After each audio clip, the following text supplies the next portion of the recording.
საწვავის ფასი რეკორდს ხსნის. დიზელის შესაძენად ბენზინ გასამართის ადგურების ნაწილში 4 ლარსა და 20 თეთრზე მეტი დაგჭირდებათ.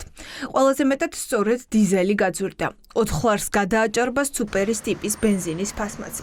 მხოლოდ ბოლო 2 თვეში ირანში ომის დაწყების შემდეგ ფასები 30 თეთრიდან 1 ლარამდეა მომადებული. არადა საწვავი ის პროდუქტია, რომლის გაძვირებაც გვიძვირებს სხვა ყველაფერსაც. ირაკლი კობახიძე პასუხისმგებლობას იხსნის და ომის დასასრულს ელოდება. საწვავს რაც შეეხება რეკორდული ფასებია საერთაშორისო დონეზე იმ კრიზისთან დაკავშირებით, რომელიც წარმოიშვა ახლო აღმოსავლეთში. ჩვენ იმედი გვაქვს, რომ მალე დასრულდება ეს კრიზისი, რაც ხელში უწყობს საწვავზე ფასების შემცირებას. ჩვენზე ეს ვერ იქნება დამოკიდებული, როდესაც საერთაშორისო დონეზე იზრდება საწვავის ფასები, მხოლოდ საქართველოს ომებს ვერ მიიღებს. ამიტომ უნდა დავალოდოთ კრიზისის დასრულებას და იმედი გვაქვს, რომ ეს კრიზისი მალე დასრულდება. დიზელისა და ბენზინის ფასები რეკორდულად ზვირდება მაშინ, როცა ქართული ოცნების მიერ შექმნილი ფასების კომისია მუშაობას ასრულებს და ხალხი შედეგს ელოდება. ხვალ პარლამენტში საწვავის შემომტან კომპანიებს მოусმენენ. კობახიძის მსგავსად იხსნიან პასუხისმგებლობას დეპუტატებიც. თუ 4 თვის წინ ხალხს ფასების შემცირებას პირდებოდნენ, დღეს ამბობენ, რომ მათი მიზანი ფასების წარმოქმნის შესწავლა იყო.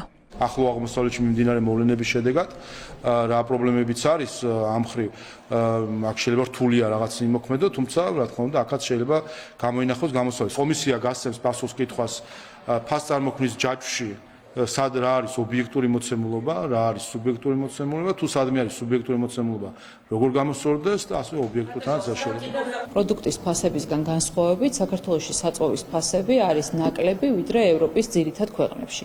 შეიძლება ნაკლები იყოს რესურსი თავად ბიზნესთან ამ თემაზე დისკუსიის და მსჯელობის. თუმცა, რა თქმა უნდა, კომისია ხვალ განიხილავს და ხვალ ექნება მოსმენა ამ თემაზე, ამიტომ შესაძლოა რაღაც კონკრეტული გამოიკვეთოს, რომელიც დამატებითი მოსაზრების საფუძველი გახდეს.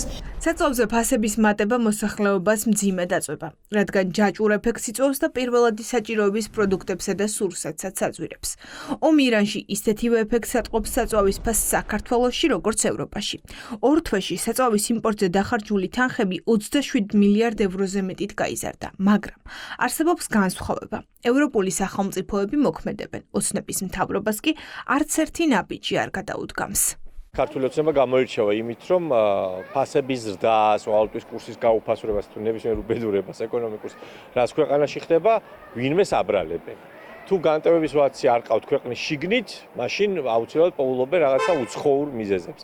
ამ შემთხვევაში ბრჭყალებში კარგად დაემთხვათ ის, რომ საწვავის ფასების გაზრდა ძირითადად 50-ის ჩაკეტვით არის გამოწვეული და რა თქმა უნდა ამას დაბრალდება ყველაფერი, ინფლაცია რო გაიზრდება, სხვა რაღაცებზეც რო ფასი გაიზრდება, ხელისუფლება იმიტომ ყავს ქვეყანას, რომ კრიზისების დროს გარკვეული ნაბიჯები გადადგას. და ერთ-ერთი სწორედ არის თუნდაც აქციზის გადასახადის დროებით მაინც შემცირება, სანამ სიტყვაზე საერთაშორისო ბაზარზე დაბლაწამოვა საწვავზე ფასები. ანუ შენ რა ბერკეტის გაქვს, ის აუცილებლად უნდა გამოიყენოს. ძალიან ბევრმა ქვეყანამ მსოფლიოში ის შეცვალა საგადასახადო რეჟიმი დროები შეამცირა ხშირ შემთხვევაში აქციზის გადასახადი და რითაც დააკომპენსირა ფასების ზრდა. ქართულმა ოცნებამ ფასებთან ბრძოლა წააგო და ეხლა ყველას უნდა რომ ეს დაბრალდეს ირაკლი კობახიძის გარდა. ჯერ ჩვენ ამ გარეშოკებს ვერ ვუძნობთ სათანადო.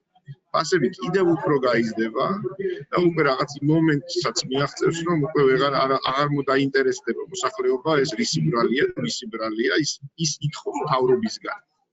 ქმედით კონტრზომებს. ეკონომისტები დიდი ხანია ოცნებას საწვავზე აქციზის დროებით შემცირებას სთავაზობენ. ეს პრაქტიკა უკვე არსებობს. იტალიამ 25 ცენტით შეამცირა აქციზის გადასახადი, გერმანიამ 17 ცენტით.